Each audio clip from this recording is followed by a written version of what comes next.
Jerry at Fair Oaks.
Sergeant Alden.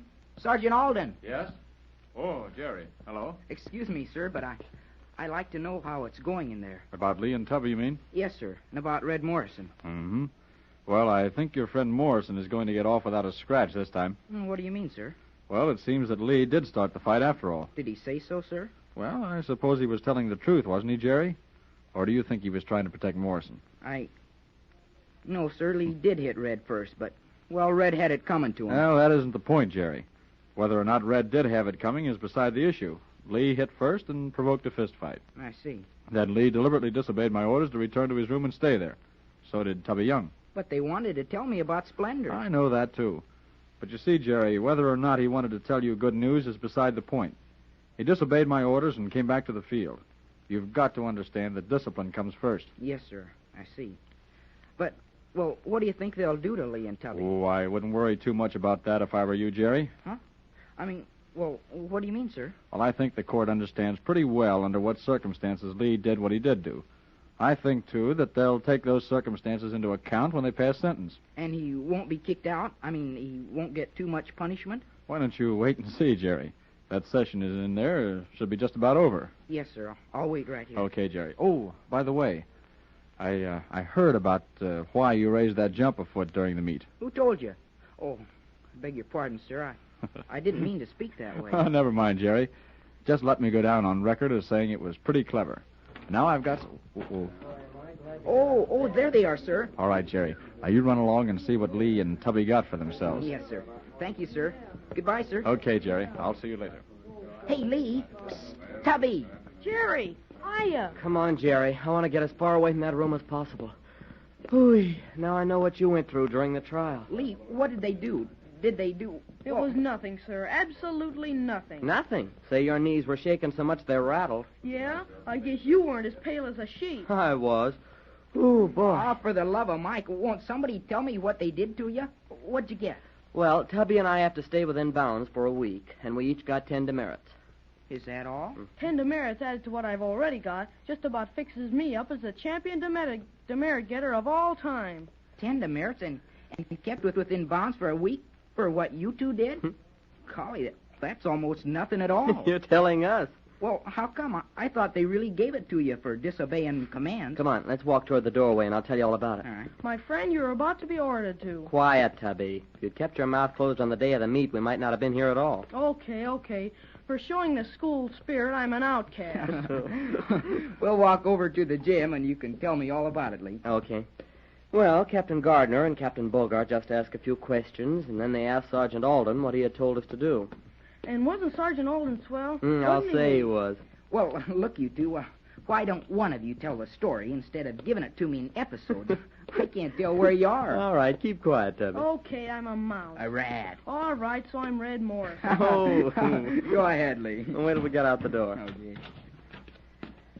Okay. Go ahead. Well, I had to admit that I hit Red Morrison first and that he hadn't made a move at me except when he hit back. But did you tell them why you hit him? No, the lug. All he said was that Red made him so mad that he hit him. Am I telling this story? Sure. Go ahead. I'm sorry.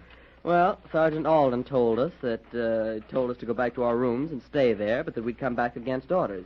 Well, Red Morrison didn't come back, so he wasn't in on that part of it. Uh-huh. But Sergeant Alden explained to the court that under the circumstances, he'd recommend leniency. He said he could understand because of the excitement and because I was bringing you good news about Splendor, Jerry. Uh-huh. So you got kept within bounds for that, huh? Yep, and there you have the whole story, Mr. Dugan. The whole story. Ah, you left out the chapter about Red Morrison. How about him? Oh, well, he got 5 demerits. 5 demerits? Is that all? Mm-hmm. He got those for being in the fight. Why, he should have got 25. Well, he did stay in his room when he was sent there, so all he got was demerits. I still say that I'll take 20 more for another sock at that Red Terror. Pipe down, Tubby. The best thing you and I can do is forget the whole thing. Okay. I'll forget about it when I'm talking. But in my mind, I'll always cherish the thought of planting 5 on the Morrison chin. Wowie, was that a thrill? Young swings his right. It lands. Morrison is down. He's up. Young swings again and misses. But you can't stop him, folks. You can't stop him. He's in again. He's out. He... Oh, golly, there's Captain Bogart looking right at me. Yeah, does he think you're crazy? He's just walking away, looking back at you over his shoulder. Tubby, you'll never learn. Gentlemen, I was carried away by the enthusiasm of my own dramatics. Someday you'll be carried away in a little white wagon. Yeah. You know, you can't always get people to believe you aren't crazy the way you act. Say, I've got an idea. Let's go down to the basement of the gym and take another look at Mr. X. Oh, yeah, the old plane Mr. Linwell had brought down here. Okay by me. What do you say, Lee? Mm-hmm, right with you. It's inbounds. Right. Here we go. Say, I haven't seen Red's roommate for a day. Wonder where he's keeping himself. Bruce Down Campbell? Oh, I guess he's with Red letting Morrison weep on his shoulder. Well, I don't think we ought to razz Bruce Lee. Oh, I'm not razzing him, Jerry, but, well, you've got to admit that he is Morrison's pal right now.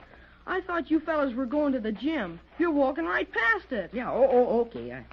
Well, let's go in. I guess Mr. Linwell's here with Mr. X. The classes in aeronautics start next Monday. Did you know that? No. Where'd you find that out? Ted Metcalf told me. Oh. He's going to be a pilot, you know. Yeah, I heard him say something about it one day. Go ahead, Jerry. A lot of fellas in here today. Mm-hmm, yeah, practicing basketball. Come on, let's go down to the basement. Okay. Say, it doesn't look as though anyone's down here. Mr. Linwell will be here. There's no light. Switch it on. The button's right by you. Oh, yeah. Say, there isn't anybody here. Mm-mm. Well, come on, let's see what it's all about.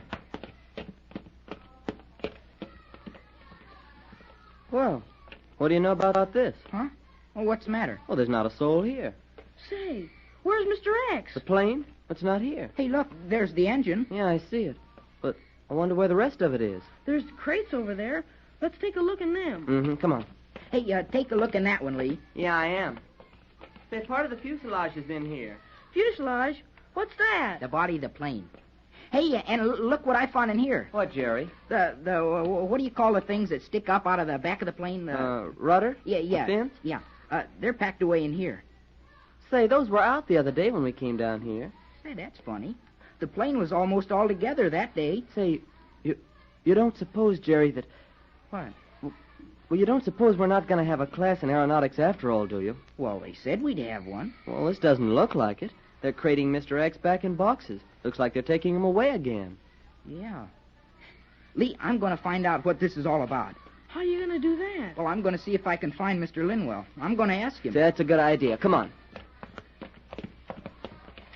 Oh, gee, fellas. Remember me? Well, get a move on, Tubby. We're going to see what this is all about. Yeah. Gee, Lee, if anything has happened to Mr. Linwell, I hate to think what'll happen to poor little Harold. Well, maybe we're just making mountains out of molehills. Step on it, fellas. Come on. Yeah. Step on it and forget the rear guard. One Tubby Young. Where are we going? To Mr. Linwell's cottage. Yeah, this way. Yeah. Up this way, we'll take a shortcut. Hey! Wait up, will you? No time, Tubby. Hey, What? What's the matter, Lee? What'd you see? look over there, toward the polo field. Isn't that Mr. Linwell out there? Yeah, he's the only one around here who uses a cane. I'm saying maybe we won't have to walk so far. Mr. Linwell seems to be coming this way. Yeah, here he comes. Look. It looks like there's some workmen out there measuring off something. Say, this is getting to be a mystery. Wonder what it's all about. Search me. Come on, let's walk to meet Mr. Linwell. Yeah, okay. Can't we wait here until he gets to us? Just a little way, Tubby. That just a little way will kill me. Wait a minute. Hello, Mr. Linwell. Oh, hello, Jerry. Hi, Lee. Tubby. Hello, sir.